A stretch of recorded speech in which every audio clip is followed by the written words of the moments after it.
Assalamualaikum warahmatullahi wabarakatuh. Waalaikumsalam warahmatullahi wabarakatuh. Selamat siang teman-teman semua. Selamat siang Bu, izin presentasi. Kita ada di kelompok 4 yang hari ini bakal ngejelasin tentang gimana sistem informasi itu diterapin dalam pelayanan publik berupa iktp, OSS, SP4M sama lapor.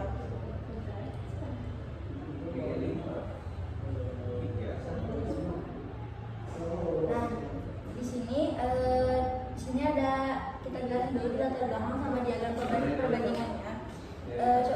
Jadi kenapa sih transformasi digital itu dalam administrasi publik itu penting banget?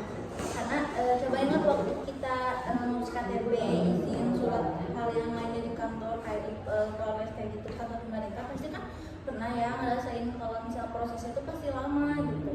Nah, antriannya panjang juga. Nah, kadang kan gak jelas. Nah, ini tuh masalah klasik yang bikin munculnya hambatan. Nah, untuk mengatasi itu semua, muncul deh yang namanya e-government dan sistem informasi. Nah, dengan sistem digital, proses yang dulu ribet dan manual bisa disederhanakan jadi lebih cepat dan lebih transparan. Nah, di sini ada tujuan kita analisisnya ada 3 hal. 4. Nah, pertama saya mau jelasin bagaimana sistem informasi itu diterapin dalam layanan publik.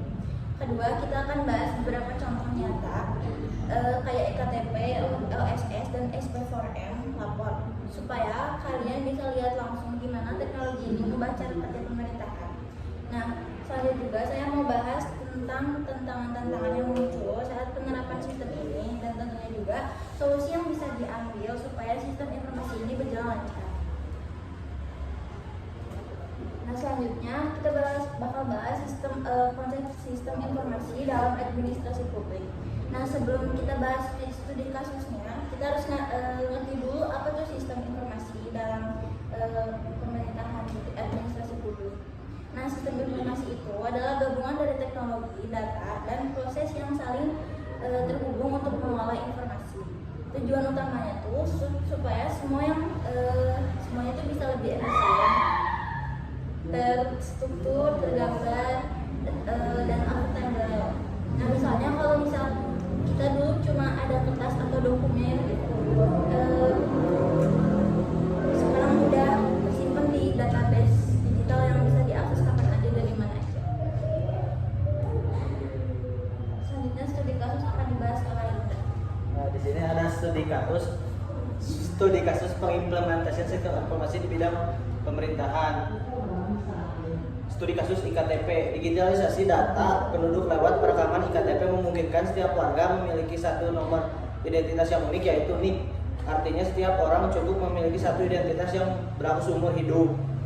Data tersebut tersimpan dalam database nasional dan bisa diakses oleh berbagai instansi.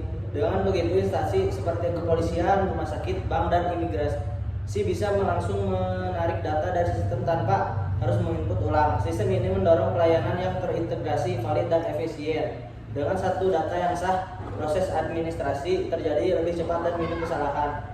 Prosesnya, warga, data masuk ke iktp, instansi pelayanan. Pada tabel bisa kita lihat ada komponen dan peran atau fungsi. Warga negara perannya sebagai subjek perekaman data biometrik seperti sidik jari, foto, dan tanda tangan untuk pembuatan iktp.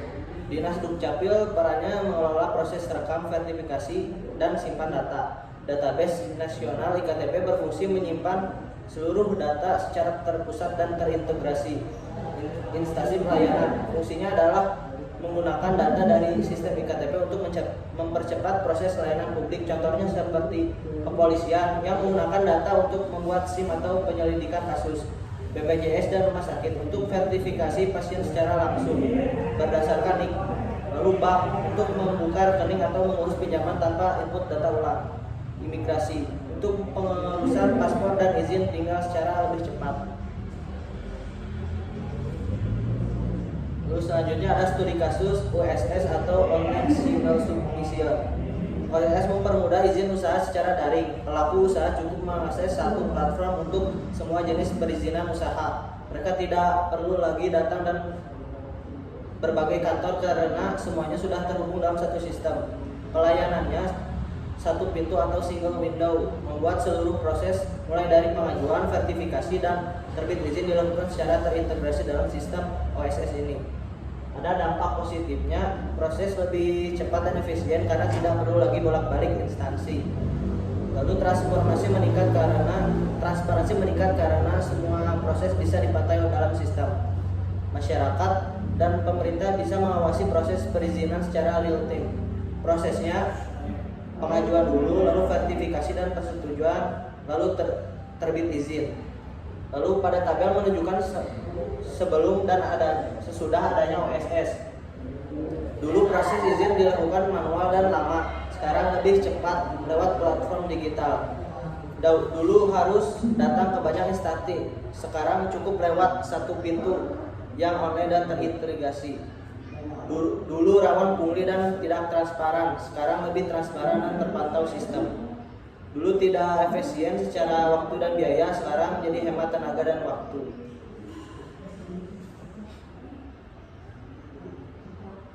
Yang studi kasus ketiga, yang terakhir, SPAN lapor. SPAN lapor atau sistem pengelolaan pengaduan pelayanan publik nasional adalah platform satu pintu pengaduan masyarakat kepada pemerintah. Platform ini dikembangkan oleh Kementerian Pendayagunaan Aparatur Negara, Kantor Staf Presiden, dan Ombudsman RI.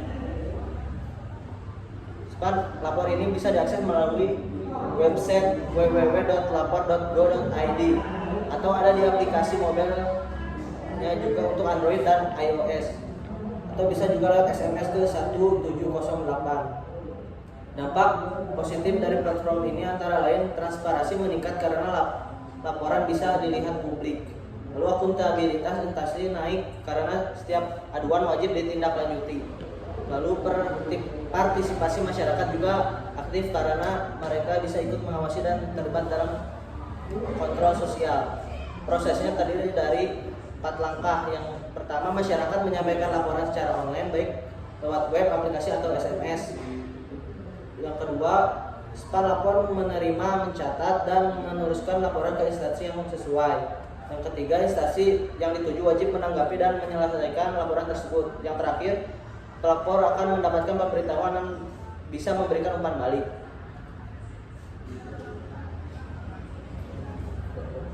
Meskipun penerapan sistem e-government ini membawa banyak manfaat seperti efisiensi dan transparansi, tapi dalam praktiknya implementasi ini masih menghadapi berbagai tantangan serius yang perlu diperhatikan. Yang pertama, infrastruktur yang belum merata. Banyak daerah di Indonesia, terutama wilayah terpencil atau pedesaan, masih belum memiliki jaringan internet yang stabil, bahkan belum menjangkau sama sekali. Akibatnya masyarakat dan instansi tersebut belum bisa mengakses sistem layanan digital ini. Yang kedua, sumber daya manusia yang belum paham teknologi. Tidak semua pegawai pemerintah terbiasa dengan platform digital. Sebagian besar masih terbiasa dengan sistem manual atau kertas. Yang ketiga, keamanan dan data perlindungan privasi. Sistem digital yang terhubung dengan banyak instansi menyimpan data pribadi warga negara dalam jumlah besar. Kalau sistemnya tidak dilindungi dan baik, data ini bisa bocor atau disalahgunakan. Yang keempat, koordinasi antar instansi yang masih lemah. Setiap instansi kadang punya sistem sendiri-sendiri dan tidak saling terhubung. Misalnya, data dari Dinas Kependudukan belum tentu langsung bisa dipakai oleh Dinas Kesehatan atau instansi lainnya karena perbedaan format atau data sistem. Jadi keempat tantangan ini perlu diselesaikan secara bertahap, mulai dari pemperluasan infrastruktur, melatih SDM, memperkuat keamanan sistem, hingga menyatukan semua instansi ke dalam satu sistem yang terintegrasi. Teman-teman semua, di sini ada solusi dan rekomendasi. Yang pertama, ada pelatihan sumber daya manusia atau bisa disebut dengan SDM. Meningkatkan kompetensi pegawai dalam mengoperasikan dan memahami sistem ini. Penting banget buat ngasih pelatihan teknologi secara berkala ke sumber daya manusia. Jangan sampai ada pegawai yang ketinggalan dan tidak bisa bermanfaatkan sistem digital. Terus ada investasi infrastruktur digital, memperluas jaringan internet dan ketersediaan perangkat di seluruh wilayah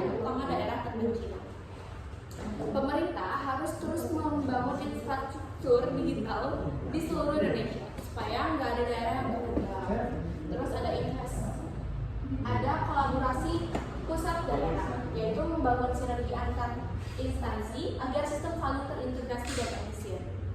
Penting banget buat memperkuat keamanan cyber agar dapat data pribadi yang masyarakat tetap aman. Terus ada perbaikan keamanan cyber, meningkatkan sistem keamanan data, enkripsi, serta proteksi dari ancaman peretasan dan kebocoran. Pemerintah, pusat dapat daerah harus saling mendukung dan bekerja sama biar sistem ini bisa berjalan dengan lebih efisien. Terus ada dampak sistem informasi.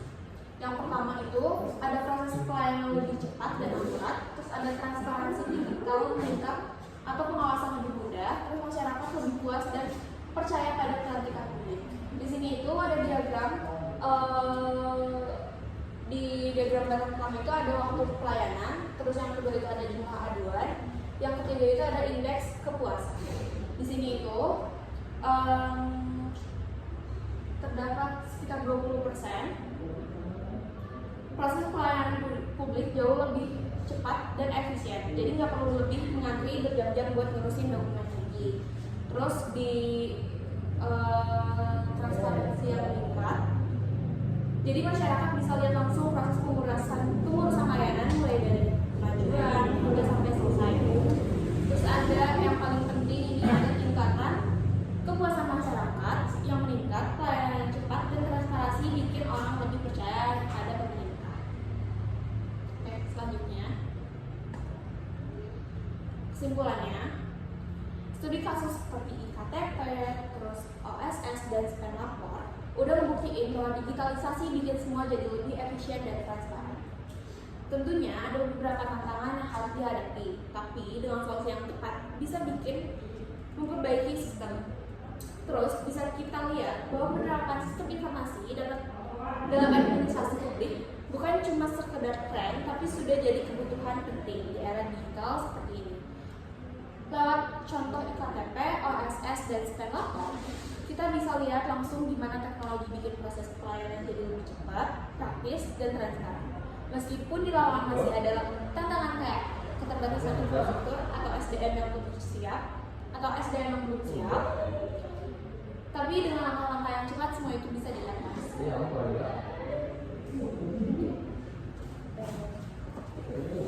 Untuk penutup, harapannya ke depan pemerintah bisa terus mengembangkan sistem informasi yang lebih merata dan merangkul seluruh masyarakat. Nah, tujuannya tuh biar pelayanan publik makin mudah diakses dan kepuasan masyarakat makin meningkat. Kalau misal kepuasan masyarakat semakin meningkat kan pasti banyak juga yang datang ke tempatnya. Nah, sekian, terima kasih atas perhatian teman-teman semua dan terima kasih Bu. Semoga presentasi ini bermanfaat dan mohon maaf bila ada kesalahan dalam penyampaian materi karena kita juga dalam proses belajar. Wassalamualaikum warahmatullahi wabarakatuh.